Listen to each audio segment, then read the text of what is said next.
Welcome to Surgeon Syndicate. If you're paying attention, you know that you only make money when you work. It might be great money, but it's dependent on you. The information on this podcast will help you solve that. We interview experts and provide analysis into financial freedom through commercial real estate. Why? To help physicians like you thrive. Let's dive in. Welcome to the show. We're here today with Michelle Jeong. Hello, Michelle. Hi, it's an honor to be with all of you. Well, thank you for being with us. Before we get started here, today's show is sponsored by Fortress Capital. It's a private equity company that I founded to help physicians build passive income through commercial real estate. Being a physician is a high-stress job, and building passive income streams is key to not feeling trapped in that job. All right. So Michelle comes from a family of doctors, and she is the black sheep who is in real estate, but using that to help doctors and help her family. Michelle, tell us a little bit more about yourself. Yes. Well, thank you so much for the kind intro. As you had alluded and correctly described, I am the black sheep of the family, where I come from a long list of medical professionals. I mentioned to you earlier that my sister's a ER doctor, wound care specialist in the South Tennessee. And my youngest sister is a physical therapist in the Bay Area. And I've got cousins and nieces and aunts and uncles all in the medical field. So it's a real pleasure to be speaking to your audience. So what brought you into real estate if everybody else was going into medicine? Well, I actually come from technology, and my last startup was in caregiving. It was called Life Assistant. It's caregiving age tech for everything to create kind of a more holistic approach to caregiving. I had been a caregiver for 12 years with my mom, seeing the highs and lows and everything in between. And one of the largest impetus was my mom and being a single mom to two kids, young kids at the time. That coupled with the 60 to 80 hours in tech startup, it wasn't a long-term solution. I think a lot of people in the audience can understand where they're just juggling family life, work-life balance, all their obligations at work, et cetera. And I was faced with the exact same predicament. Something had to give. And that something was really taking a deep look at myself and asking, what are my whys? What's motivating me? It's the people that I love. It's doing things that matter for the people that matter. So I pivoted from tech and tech startup life to working and to entering the commercial real estate space full time about 5 or 6 years ago. So now that you're in that space, I start to see this a lot, the connection with people coming from the tech world often have a very similar experience to a lot of doctors, where it can be a lot of hours and a lot of stress and a lot of just kind of taking over your life. And especially if you're employed in the tech world, it can be a great salary. But when you're done, if you're just an employee, you're not building something for you. You're building stuff that when the paycheck goes away, it goes away too. Exactly.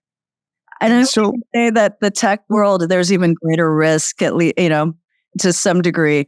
But you hit it on the nail. You definitely hit it on the nail, Mike, about how there's a certain amount of intensity, there's a certain amount of risk. We're all in it. Like every one of your audience members, yourself included, you entered the field because you wanted to make a difference. Yeah. You had a passion, and that was the same idea for me, is like changing the world with an app or software.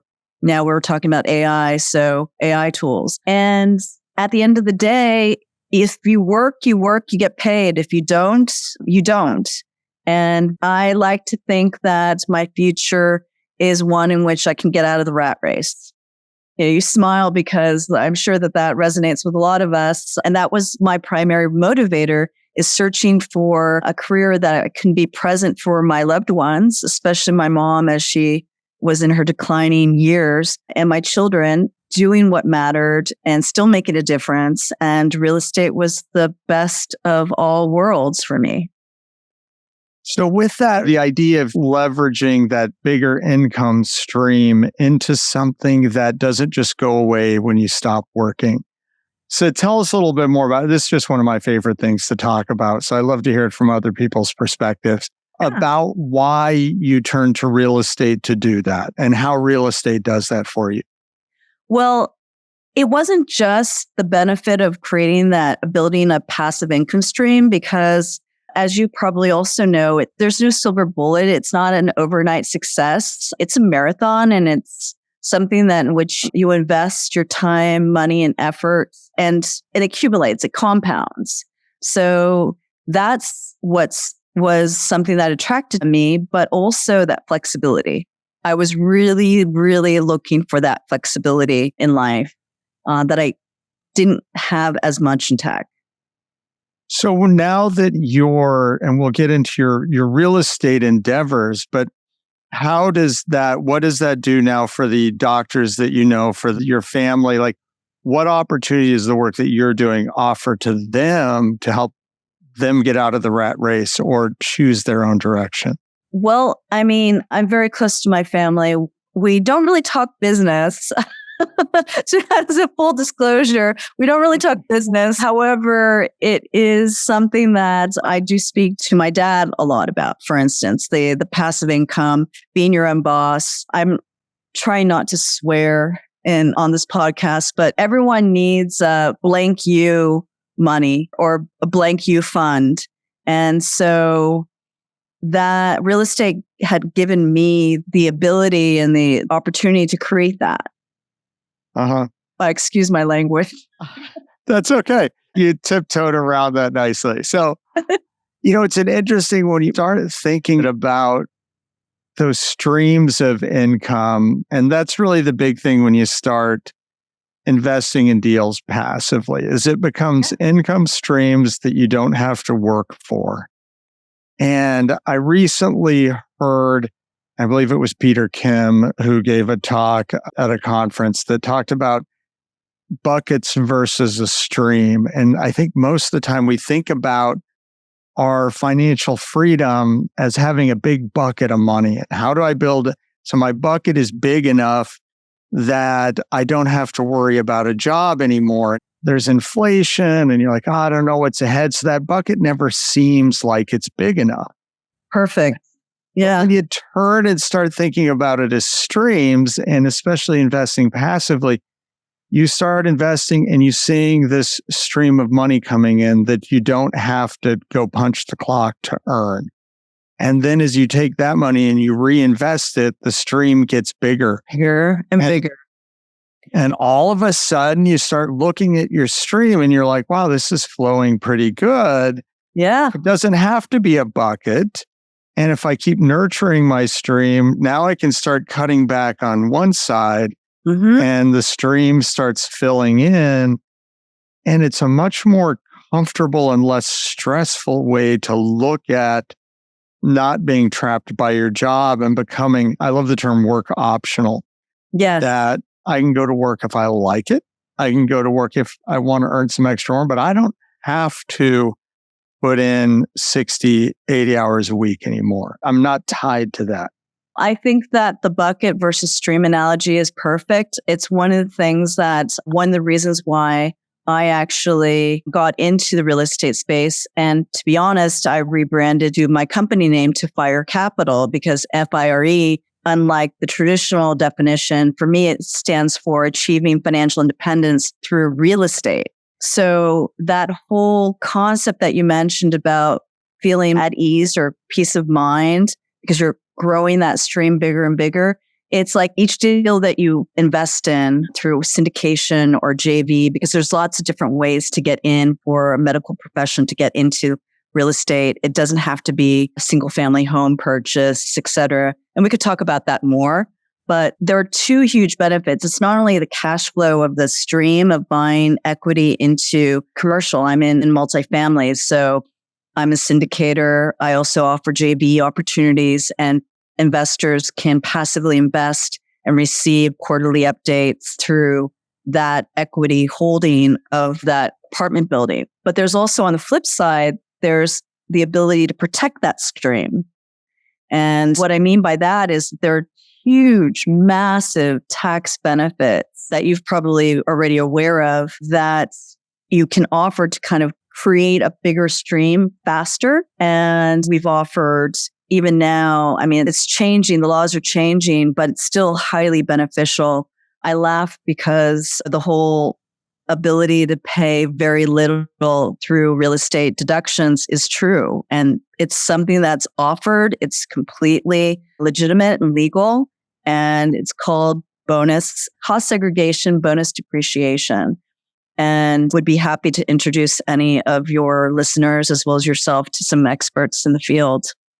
Yeah. And that's the amazing thing about that. And I remember when I first started investing passively was that I'm paying on my paycheck, I'm paying a much higher tax rate. And as well as a practice owner, it's one high tax rate on my W-2 portion that you got to pay yourself a salary. And then the portion that comes out of the business is a lower tax rate.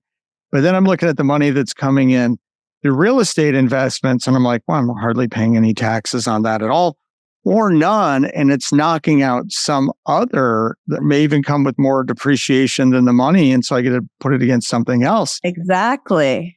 Yes. And as a doctor where you're used to being like in this high tax bracket where you just get slaughtered, it's like, what's up with this? And I know. And so, one doc. Yeah. So, we've all a lot of us have read probably Rich Dad, Poor Dad. If I had to choose one book to recommend that I wished I had read as an MBA student, for instance, that would have been it, as opposed to accounting books. But that being said, that funnel, he has a chapter on that funnel and the taxable income. And so if you can deduct pre-tax, that's where you're golden. That's a sweet spot. And that's exactly what real estate can do for doctors, nurses, anyone in the medical profession out there. Yeah, it's a great, and I even had one doc that she was like, is this legal? Yeah. That's why I throw in the legal part. Yeah, that's sure.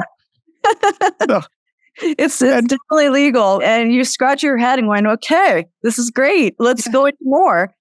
Because if you imagine, like, let's say in one of your investor scenarios, you put in $100,000 into a deal and with many others, and you'll receive a K1 for your tax returns of maybe negative 40,000. So 40 cents on the dollar. That is a tax deduction you can take. And if you put in more, you're going to get more. And that adds up. That's a kid's tuition. Yeah. Think about it. It's kids' college tuition, at least in my case. And and the thing I would tell people is talk to your tax professional, but if your accountant doesn't get excited when you talk to them about investing in real estate and changing the amount of tax you're paying as a doctor, talk to some different accountants, please. Because the number of accountants that for years, I'm like, what else can I do? And they're like, well, you're doing everything. And even when I made my first investment in real estate, that we bought a fourplex, accountant didn't tell me anything about cost segregation.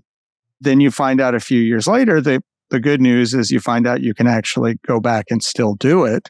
So it's amazing how many accountants don't know about this, and that really finding an accountant who knows about real estate investing to at least handle that part of your taxes. Yes. So I'm sure your listeners are going to be appreciating. We'll be DMing you asking for recommendations. Go ahead. But going back to the bucket versus a stream. So my sister, she has been very focused on that bucket, my older sister. And it's like, she's amazing. She's great. She's super good at what she does. I have deep respect. I couldn't do what she does. But a lot of doctors have that mindset of the bucket and waiting for that retirement, waiting for that bucket to get big enough in order to feel like they can retire. And when you look at it from a stream, something about Rich Dad, Poor Dad, like it was a light bulb moment when I thought, well, what if everyone's worried about tapping into Social Security, but what if you create all these passive income streams and create some diversity into it so that you're in several deals, and all together, You create a target, whether it's 10,000 a month or whatever, but accumulate enough passive investment to replace, as you said, your W-2 job so that it can be a choice. It's work optional, to go full circle on your phrase, which I love and I'm probably going to have to adopt. But So I borrowed it too, so there's no copyright there. So, all right. So I'm looking here at some of the notes and I want to get through this one question here because what we're going to do is I think we got enough to talk about. I'm going to turn this into 2 shows. So we'll get through this question and then we're going to phase through the little break here and we'll finish some more. So everybody listening when this is published, come back for the next episode because there's more good stuff. So, but here, how does a divorced single mom of 2 caring for sick parents, that to me, that's just terrifying. I'm like, oh my goodness, I would probably have just been crushed at this point. So now it gets worse. With over $1 million in debt, she financial independence. That's amazing.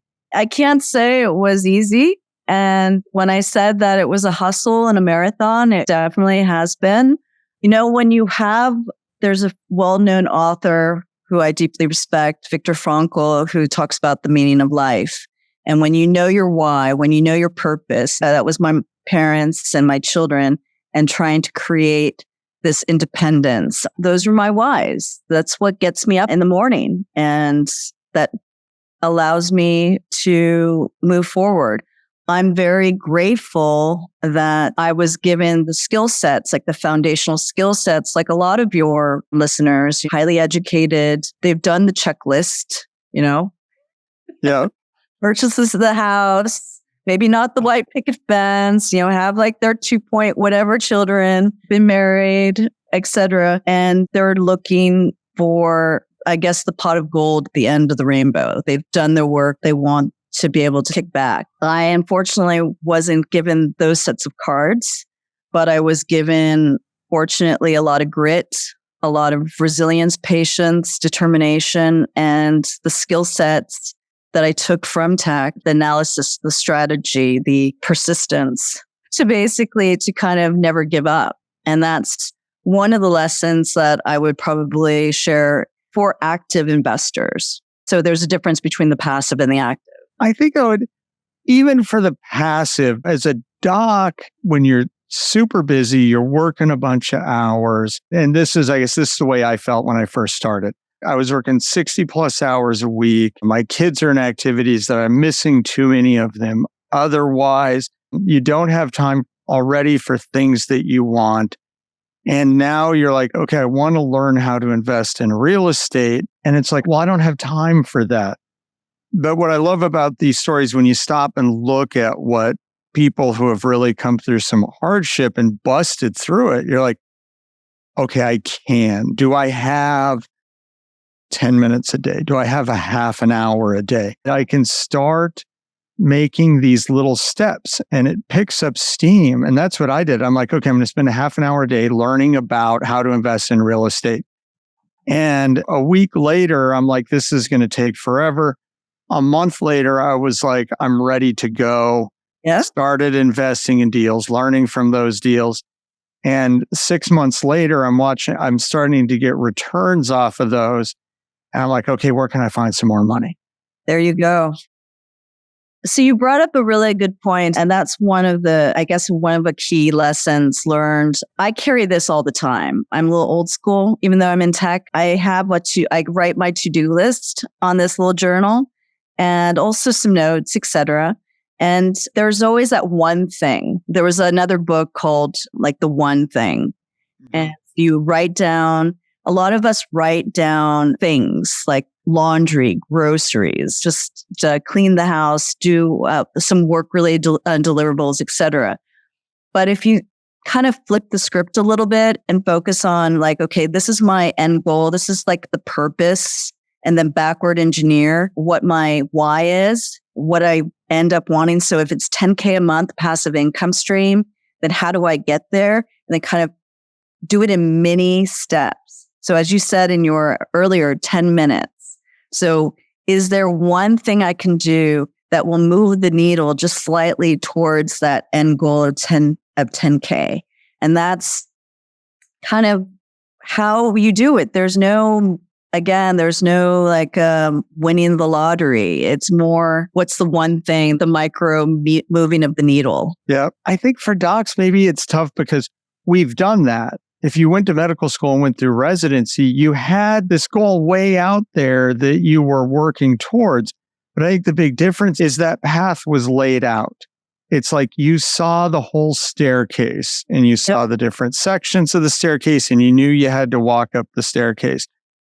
Well, with this, it's more intimidating because you don't see the whole path when you first start. And that's a great analogy that a friend of ours, Trevor McGregor, gave me. It was, you don't have to see the whole staircase. You just have to see the next couple stairs.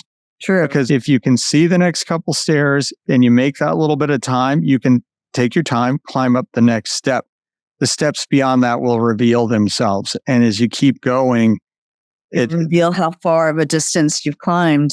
Yep, it happens and you get there, but it's not going to be laid out. There's not the board review course to lay out the whole path for you ahead of time. But for me, that's part of what was fun, is this whole new thing revealing itself and like, wow, this is possible. It's not against the law. You don't have to pay as much in taxes. So yeah. So you can protect that stream by creating borders around that and making it bigger, faster through the tax deductions and benefits. And also, I'm big on education, and through my website, if I may, there is, for the viewers, I write lots of free education. One is on the tax guide to passive income. So since we talked about that, so if it's in my blog section, so if you go to investingwithfire.com and spelled out just as one word, maybe you can include that. Yep, that should be in the show notes. So great. Is if you go to the insight section, that's all education. There's a blog section, which I literally write about everything. As a former economist, I write about the economy and where it's going. I actually was really humbled with the invitation to listen in and talk with Ben Bernanke yesterday. So I totally nerded out on that. I did ask him the question about the 2% kind of arbitration, where the Fed is going. I discussed tax benefits, 1031 exchanges. I talk about accredited investor versus non-accredited. And the ex-techie in me was talking about different tools that you can use that if you're an active investor, you can fully utilize. And even if you're passive, you can certainly check them out and play with. Awesome. So check those out. Those are in the show notes. And so there's our lead to come back and listen to the second half of this conversation. We've got now an economist and the tech background that Michelle also has a background in AI and how this effects can be used in real estate investing. So please come back and listen to that, and we'll see you all soon. This has been an episode of Surgeon Syndicate. If you got value from this episode, you know other surgeons are hungry to become job optional, and you can help them by sharing this content today. Schedule a call and we can make a plan. Looking forward to having you with me on the next episode.